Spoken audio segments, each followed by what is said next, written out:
So congratulations on your big win tonight here in Goiânia. Were you expecting to finish that the way it was? No, I was not expecting that. Obviously, the plan was stand with this guy, make him look silly. You know, his striking ability is nothing compared to mine.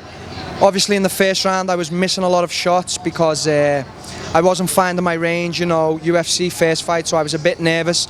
But then in the second round, I relaxed, and then it was all mine. But he tried to take me down. It didn't happen, which I knew wouldn't. I kept the lock in. He fell to his back, so I got into half guard with him, and he was open for some elbows. So the first elbow cut him.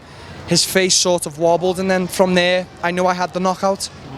You took this fight on 9 days' notice. Do you think you would perform even better if you had a full camp? Yeah, just to say, there's a lot of fighters out there who do camps. I'm not a guy like this. My camp is all year round. Obviously, we have a week off here, a week off there, but there's no having 3 months off and then going to do a 2-month camp. It doesn't work like that. You always have to be evolving in the sport. MMA's look at where it is today, so I have to evolve. I have to be the best, so I have to work on my weaknesses. So maybe if we had 3 or 4 months to work on this guy, yeah, I would have destroyed him in the first round. But 10 days doesn't change anything. I'm game to fight anyone. I don't shy away. And when the opportunity came, UFC, I grabbed it by the balls. What were you doing 10 days ago? When I got the call, I was eating a lot of food. A lot. I was in a place in Brazil, in Balneário. It was an all-you-can-eat with my friend, my wrestling coach Tim, and we was going for it. I think I had about 10 plates of food, and I'm sitting there all fat, and then I get the call, and I'm like, oh, here we go, I have to cut this weight now. So, you know, but it's no problem. I have a strong mind. Cutting weight doesn't mean nothing. Mentally, physically, I'm always prepared. So, what were your weights that day? That day when I got the call, I don't go up. When I say I was eating lots of food, I wasn't sitting there like 100.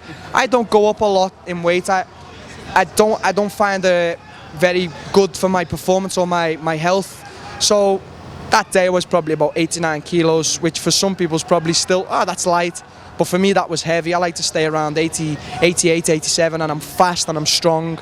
So when I got the call, I was like, yeah, no, I've cut weight so many times, and it's nothing new, and I will get out. You know, I knew I could do it.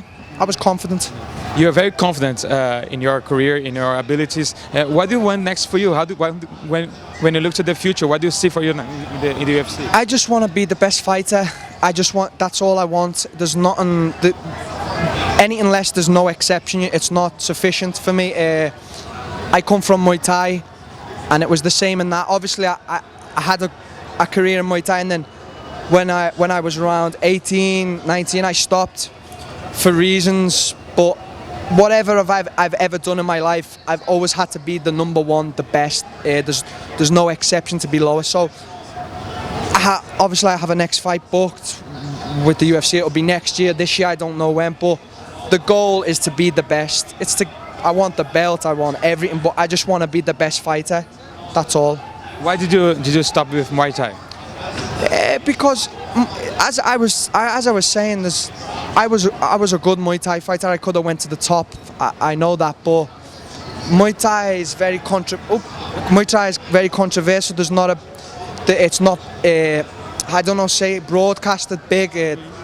Money-wise, it's very difficult to make a living in Muay Thai. It's you know, you have to go to bed every night worrying about bills. You can't focus fully on training. You can't train full time. You know, and as I've said, I wanted to be the best, so it wasn't sufficient. Hopefully now with the UFC and how my training's going in Brazil, and I have my coach back home, Colin, Team Carbon there, we're going to see where we can go, but it's just totally focused on the dream and being the best, and that's why I moved to MMA, because I know that I can live my life as an MMA fighter full time, you know what I mean? And when did you move to Brazil? I see your Portuguese is really good. It's okay. Everyone likes it. You know, I want it to get better every day. Obviously, that's probably another thing. I want my Portuguese to be the best, but no, it's okay. As I've said, I've got a family here in Brazil. You know, my daughter's she's 1 and 4 months, 1 year and 4 months. So this is just an obvious point. I have to speak Portuguese because my daughter speaks it. I came to Brazil on the 28th of December in 2012, and up to this point I haven't returned to England. Hopefully, obviously one day I'm going to go back, you know, stay there for a few months, come back to here, but I'm a guy who I like to move to. I don't see why I have to stay in one spot. The world's there to be explored, you know what I mean? And for me, Brazil, where I live, it's an amazing place. People are nice, you know, I have a good life here, so I'm happy. Did you meet your wife here in Brazil? Yeah, I met my girl here after about 4 months of being here. I can honestly say she's the most wonderful person I've ever met in my life. Her heart is, I don't know how she copes with me, because I'm a little get, I'm cheeky, I'm a little bastard, you know. But she gives me all the support. Have my team friends here, my coach who gives me support. Have great friends. So there's no lack of love, you know, changing countries. So it's all good. When you entered the octagon today, there was a lot of talk on Twitter about your tattoo. People thought it was a Paige VanZant in your tattoo. Is that Paige VanZant? No, it's not. It's my girl. It was a surprise for her birthday. I don't know what I was thinking. I was like, yeah, I'm gonna do something different. I'm gonna get a tattoo of her face. Yeah, this is my tattoo. It's not Paige VanZant. I don't even know who that is.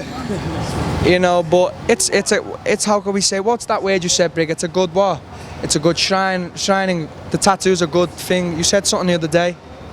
Yes. About the tattoo. Tattoo is a good way to show your feelings, right? It's an artistic way to show your feelings.